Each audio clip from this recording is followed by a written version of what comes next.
The Gospel, according to Luke, presents Jesus as both the promised Savior of Israel and as the Savior of all mankind.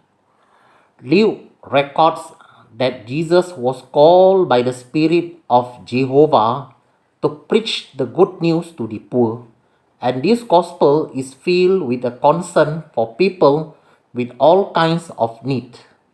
The note of joy is also prominent in Luke, especially in the opening chapters that announce the coming of Jesus, and again at the conclusion when Jesus ascends to heaven.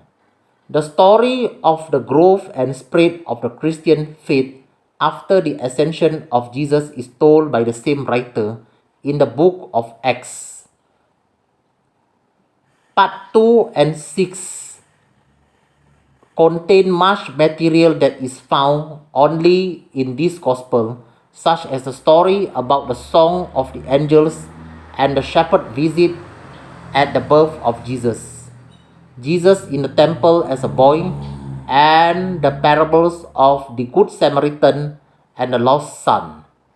Throughout the gospel, great emphasis is placed on prayer, the Holy Spirit, the role of women in the ministry of Jesus, and God's forgiveness of sins.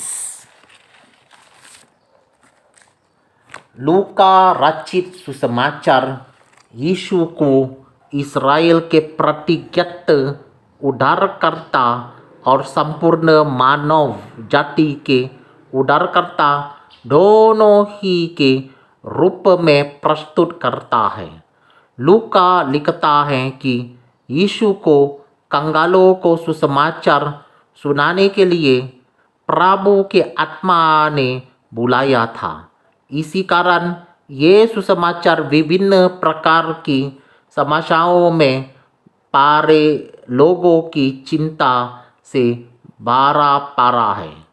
लूका रचित सुसमाचार में आनंद की भाव की भी प्रधानता है, विशेषकर प्रारंभिक अध्यायों में जिनमें यीशु के आगमन की घोषणा की गई है, और अंत में भी जहाँ यीशु के स्वर्गरोहण का वर्णन है। यीशु के स्वर्गरोहण के बाद मसीही विश्वास और विस्तार का विवरण इसी लेखक द्वारा प्रेरितों के काम नामक पुस्तक में दिया गया है। दूसरे और छठवें भाग नीचे दो गई रूप रेखा देखिए। मैं वर्णिया बहुत सी बातें केवल इसी सुसमाचार में ही पाई जाती हैं। उदाहरणार्थ यीशु के जन्म पर स्वर्गदूतों का गण चरवाहों का यीशु को देखने जाना, यरूशलेम के मंदिर में बालक यीशु और दयालु समरी और उराव पुत्र के दृष्टांत आदि। संपूर्ण सुसमाचार में प्रार्थना, पवित्र आत्मा, यीशु के जन सेवा में महिलाओं की भूमिका और परमेश्वर द्वारा पापों की क्षमा पर बहुत अधिक बल दिया गया है। All right, I have finished reading.